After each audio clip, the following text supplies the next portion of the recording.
오늘 시장을 이긴 뉴스 주제 열어보겠습니다. 바로 한번 열어주시죠. 오늘의 시장을 이긴 뉴스 주제입니다. 징동닷컴이 한국에 상륙한다고 하죠. C커머스의 공습이 확대되고 있습니다. 여기서 말하는 C커머스는 차이나 커머스인가요? 그렇죠, 그렇죠. 네, 네. 한번 여쭤봤습니다. 어떻게 보실까요?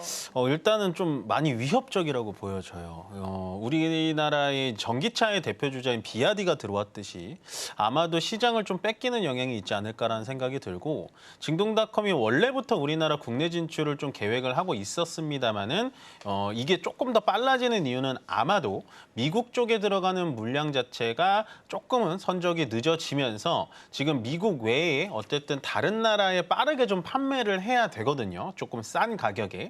현재 미국의 테무나 알리 뭐 이런 쪽에 대해서는 가격을 뭐 300% 이상 뭐 올려서 지금 받고 있다라고 얘기가 나오다시피 결국에는 징동닷컴이라는 회사가 중국판 아마존이라고 불립니다. 뭐 알리바바랑 뭐 쉬인, 테무 이런 회사들이랑 비교도 안 되고요. 우리가 물론 뭐 알리익스프레스라든지 테무를 경험을 했기 때문에 징동닷컴도 별거 아니겠지라고 생각하실 수 있는데요. 방금 앵커님께서 말씀하신 거랑 똑같이 알리와 테무는 약간 품질의 문제가 있었습니다. 저렴하게 사서 뭐 환경 호르몬이 많이 나온다든지 아니면 어린아이 용품들에 대해서 뭐 암 발생 물질이 나온다든지 그런 문제들이 굉장히 많은 걸 우리나라 사람들은 싫어하거든요. 근데 이 지금 징동닷컴이 중국에서 굉장히 파워가 있고 많이 가격대가 좀 있는 그런 쇼핑몰로 유명한데요. 여기서 밀어붙이는 거는 말 그대로 징동닷컴이 보증하는 정품제입니다. 그렇기 때문에 만약에 좀 저렴한 가격의 정품제로 품질까지 보장이 된다면 우리나라 지금 인터넷 커머스라고 하죠. 이 인터넷 사업장에 대해서도 굉장한 좀 피해가 있지 않을까라고 좀 염려되는 부분이고요. 징동닷컴에서 우리나라 국내 진출을 계속해서 앞당기려는 건 제가 서두에 말씀드린 물론 재고의 문제도 있겠지만 우리나라가 인구 대비해서 미국, 중국, 뭐 일본에 대비해서도 이 인터넷 쇼핑 시장이라고 하죠. 쉽게 말하면 그 인터넷 쇼핑 시장이 굉장히 뜨겁습니다. 보통 우리가 보더라도요. 직접 마트에 가서 장을 보는 시대는 많이 지났습니다. 현재는 인터넷으로 거의 80% 장을 보기 때문에 조금 징동닷컴의 국내 진출은 상당히 좀 위협적이다. 더군다나 이 징동닷컴은요. 기존에 들어왔었던 뭐 알리바바라든지 이런 기업들과는 기업 규모 자체도 다릅니다. 포춘 글로벌 500대 기업 중에 46위에 47위군요. 47위에 해당되는 기업이고요. 매출액 자체도 230조입니다. 그래서 현재 중국판 쿠팡으로 보시면 돼요. 우리나라 기준에서는. 그래서 쿠팡이 현재 매출 대비도 벌써 5배를 넘어가는 굉장히 거대 공룡이 온다라고 정리하시면 될 것 같습니다. 네. 우리 또 시청자분들께서는 알리나 테무 많이 이용해 보셨을 텐데 말씀해 주신 것처럼 품질 문제가 있다 보니까 한두 번 사용하시고 사용 안 하게 되는 경우가 있는데 징동닷컴은 그와는 또 다른 차원에서 좋은 품질을 또 좋은 가격에 소비자에게 제공한다라는 게 약간 우리에게 위압감으로 다가가는 것 같아요. 근데 어쨌든 저희가 이게 투자 전략으로 삼기 위해서 가지고 온 거잖아요. 네네. 만약에 징동닷컴이 상륙을 하게 되면은 국내에 또 반사이익이 기대가 되는 섹터도 있을까요? 일단은 섹터별로 따진다면 제일 먼저 손쉽게 다가갈 쪽은 이제 물류 쪽. 그렇겠네요. 이제 배송 쪽을 좀 보시면 될 것 같고 두 번째는 이제 마케팅 쪽. 이 징동닷컴이라는 데가 우리나라에 대한 이해도가 떨어지니까 뭐 현재 유튜브에 마케팅을 하고 있는 카페24라든지 아니면 네이버도 물론 쇼핑이 있지만 네이버 이커머스에 광고하는 것도 또 어마무시하니까 아마도 그런 광고 쪽에도 또 어느 정도 영향이 있을 것 같은데요. 우리가 이제 투자 아이디어로 보고 싶은 거는 저는 제일 1번적으로는 CJ 대한통운을 좀 보고 싶습니다. 과거에 우리가 생각을 해보면요. 알리익스프레스라는 그런 C커머스가 우리나라에 들어올 때 CJ 대한통운을 100% 물류를 태워가지고 들어왔습니다. 그 시기가 언제냐면요. 2023년부터 2024년도에 한창 뉴스가 나왔었을 때예요. 그래서 우리가 대한통운의 그 주가의 움직임을 본다면 대한통운의 주가의 움직임을 잠시 보여드리자면요. 2023년 연말부터 원래는 7만 원 갔던 7만 8천 원 갔던 종목이 2024년도 초반까지 쭉 끌어올린 게 14만 원까지 올라갔습니다. 이 큰 종목, 그러니까 뭐 시가총액이 작지도 않은 종목이요. 한 4개월 정도 만에 2배가 뛰어 올랐다라는 거죠.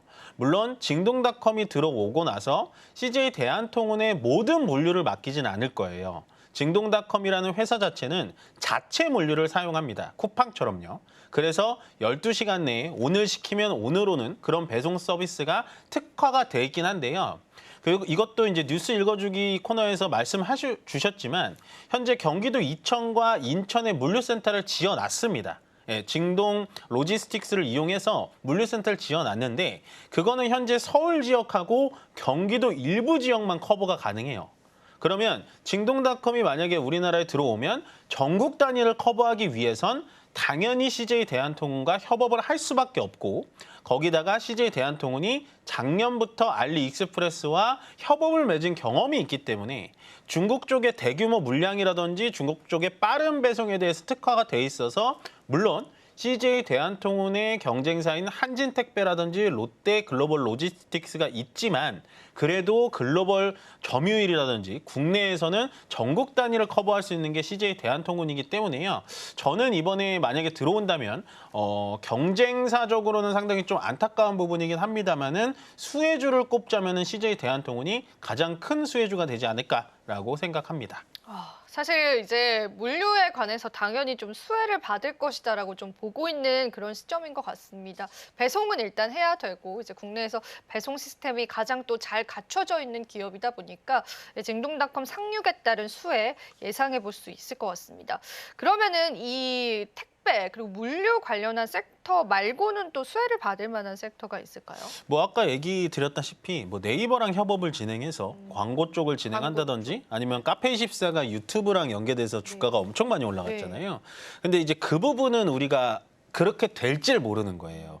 그러니까 확률상 물류는 협업할 확률이 더 높은데 마케팅 쪽은 뭐 꼭 그쪽이 아니더라도 다른 쪽도 연계가 돼 있을 수 있고 징동닷컴이 어떠한 마케팅을 갖고 들어올지는 모르기 때문에 저는 일단은 뭐 징동닷컴에 대해서 만약에 투자 아이디어를 좀 받고 싶으시다면 가장 안정적인 선택권은 역시나 물류 쪽만 좀 보시는 게 나을 것 같고요.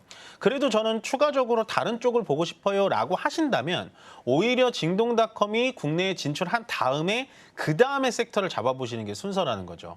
투자라는 건요. 그런 식으로 예측을 해가지고 뭐 끼워 맞추기 식으로 가는 게 아니라 확률이 높은 쪽에 대해서 미리 가서 자리를 선점해서 기다리는 게 원래 국내 주식 투자의 그 원천이기 때문에요. 가장 확률이 높은 CJ 대한통운의 물류 쪽으로 보시는 게 훨씬 더 좋아 보인다라는 의견 전달해 드리도록 하겠습니다. 네.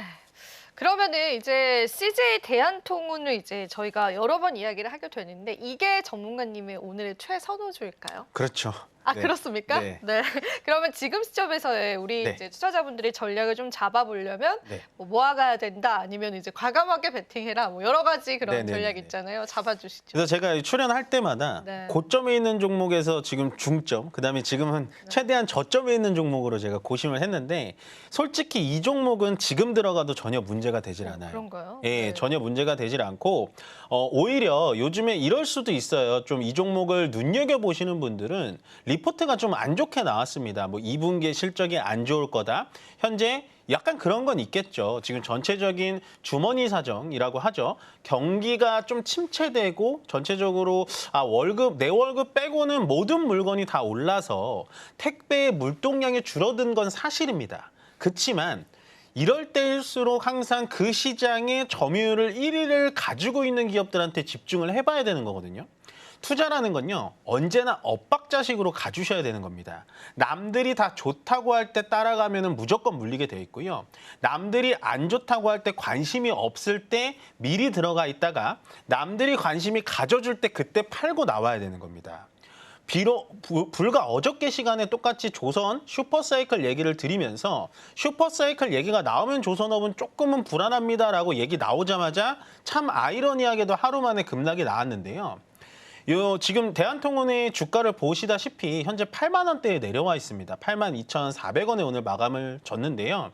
이 가격에서 더 이상 떨어져 봤다 떨어질 자리가 없습니다. 예, 그렇기 때문에 뭐 꼭 징동닷컴의 테마를 이어서는 아닐지언정 현재 리포트도 좀 안 좋게 나오고 말이 좀 웃기지만 현재 모든 사람들이 관심이 없을 때 이러한 종목들 좀 안정적인 종목들을 모아가는 것도 저는 가장 우리 개인 투자자님들에게 편안한 방법이지 않을까라고 생각합니다. 네. 지금 좀 숨죽여 있을 때 우리가 공략하는 그런 전략들이 좋을 것 같고요. 그럼요, 전문가님. 사실 네. 이게 우리가 지금 공략을 했다라고 딱 가정을 해봤을 때는 언제쯤 시장에서 이게 또 인기 종목이 될 수 있을까요? 이렇게 지금 사람들이 싫어하고 관심이 관심 없고 없고, 네. 리포트가 안 좋은 게 나오고 하고 나서 거의 제가 봤을 때는 한 분기 내지 2개 분기 정도 지나면 그때부터 관심을 가질 수밖에 없어요. 왜냐하면 이 CJ 대한통운 자체는 물류 쪽에 대해서는 점유율이 굉장히 높은 회사이기 때문에 이대로 꺾일 일은 없다. 왜냐하면 결국에는 내수 부양책이 들어오고요.